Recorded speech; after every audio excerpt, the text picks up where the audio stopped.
So saying that I like mangas is pretty much of an understatement. In 2023 only, I've read more than 500 mangas, and every week for 4 months now, I've been sharing with you my recommendations. In this video, I recommend you 10 of my favorite mangas this year. You'll have everything, some of the best works from romance to psychological mangas that were released in 2023. As always, there are timestamps for each mangas and the links are in the description. Anyways, let's not waste any time and get started already. Enjoy the video. So to begin this video, I decided to choose a very underrated romance manga. So The Long Summer on August 31st tells a story between Suzuki-kun and Tagaki-san, two high schoolers caught in a mysterious time loop on August 31st. Each reset brings them back, setting them apart from everyone else. Now what could be the source of this time loop? Well, Suzuki was quite of an introverted guy, has never dated or understood relationships in his life. He believes that he has left something undone, something that he and Tagaki-san will also have to uncover together. Now this manga is really nice, and I thought that the concept of a time loop to be quite original. The romance is also developing at a more than steady pace, and something that is pretty cool also is that although the story might seem to be a pretty light-hearted romance story, it actually delves into some more mature aspects of romance. So definitely give it a try. Time for another really underrated manga, and my friends, the main character of this wonderful slice of life is none other than a school janitor.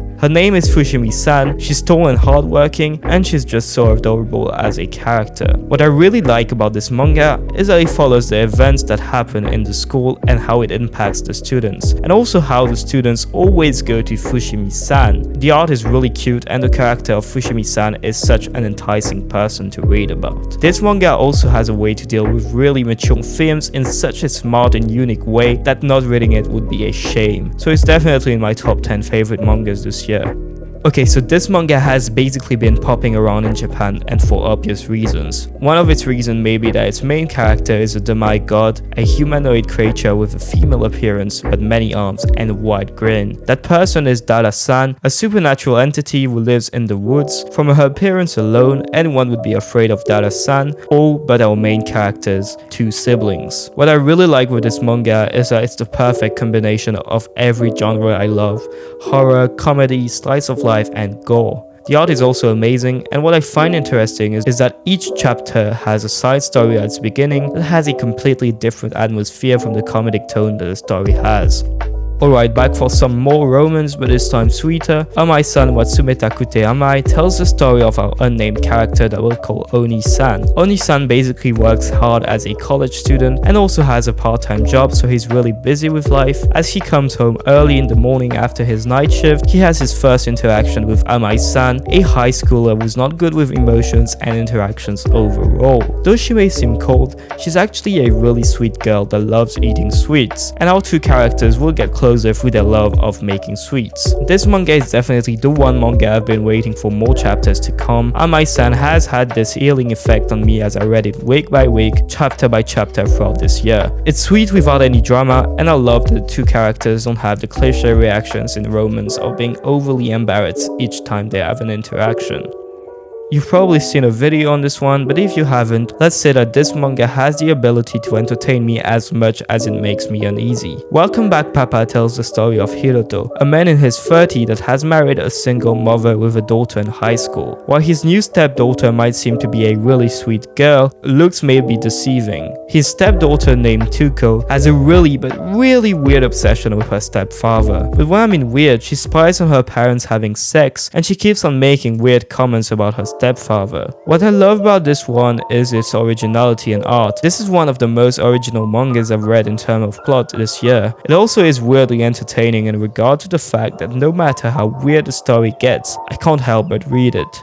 Alright, we're finally entering my top 5. I'm not proud to say it, but the suffering of a 26 years old female doomer probably has to be one of the most relatable mangas ever. Not because I'm 26, but as I get older, I become more and more like a doomer. So what is this manga about? Well, it tells the story of Hiragi Miyoko, a 26 years old woman who got fired a few months before the story takes place. Now she lives off from her savings, completely jobless, depressed and uncertain about her future. So every day she tries her hardest to keep keep going and not remembering her tragic past. The manga is therefore a slice of life, but its originality and relatability earns its place in my top 5. Furthermore, the art is really top tier, and I can't wait to see more from it next year, so definitely give it a try. For more infos, I've made a video on it. For my top 4, we're steering away from depressive stuff and getting into a great romance story. Taito Kamuri wa Tsumake Nai tells the story of Kodama Shiaki, 20 years old and the 3rd year in college. He has a pretty normal life apart from the fact that he has never had a girlfriend. One day he installs a dating app on his phone and Shiaki tries it. There he sees the profile of a mysterious and beautiful woman named Miyako. She works at a shisha bar and is surrounded by smoke on her picture. As Shiaki likes her profile,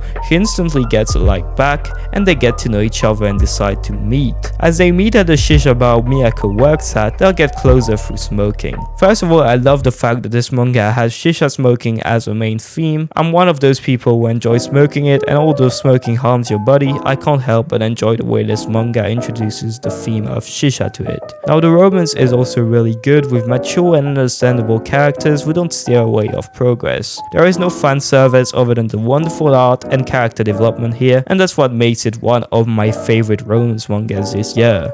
Alright, we're finally entering my top 3, and to be honest, this manga could very well be at the first place. So it tells the story of Takanashi, a former career consultant who has now become a guidance counselor in high school. Takanashi is different from your normal person. He gives to students the harsh reality without any sugarcoating, but they might call him as a dream crusher. However, he simply cares for their well-being. What I can't find anywhere but in this manga is the harsh reality that it shows about Japan and our modern society. No matter how much you dream, there's always that hard truth about the world we're living in. No need to mention that this manga deals with extremely mature themes overall. It is also deeply philosophical, and I definitely recommend it to everyone. It gives you valuable life lessons the same way a really good book would.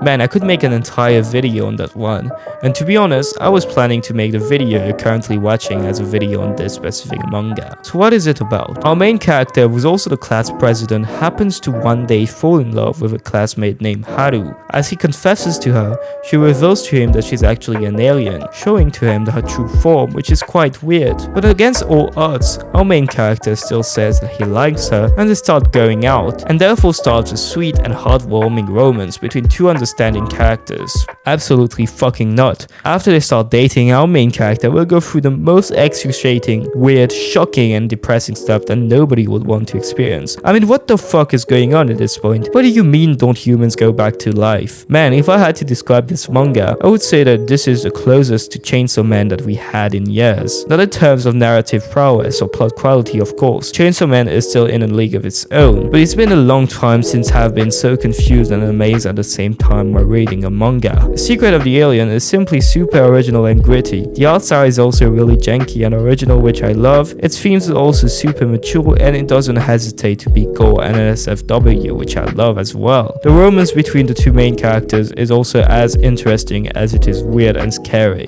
And in number 1 we have Jujutsu Kaisen. Just kidding. One of my first videos had been on this manga, claiming that it was the most underrated manga of 2023, and my point still stands. Saihate Animaru is the most original and best manga that released this year. Here's a quick story synopsis. Saihate Animaru, in English, Lost at the Father's Ends, follows the story of a young adult named Kazuma. Years ago, he suffered from a tragic event, the suicide of his youngest sister after she was raped by her cramped school teacher. Kazuma then decided to have revenge on that teacher and murdered him. After that, he was arrested and spent years at a juvenile center, continuously blaming himself for the loss of his sister. 7 years later, he is released from prison, determined to kill himself due to insufferable guilt. But then he's confronted by the rapist's daughter, and his life will once more forever change. Okay, the reason why I love this manga is because of its atmosphere. No manga has made me feel that depressed over its art style alone. Everything about it screams tragedy, and the fact that the story delves into such psychological themes makes it my absolute favorite of this year. Now, for more infos on this manga, feel free to check my 13-minute videos on it, where I also interview its mangaka. The link will be in the description for that one.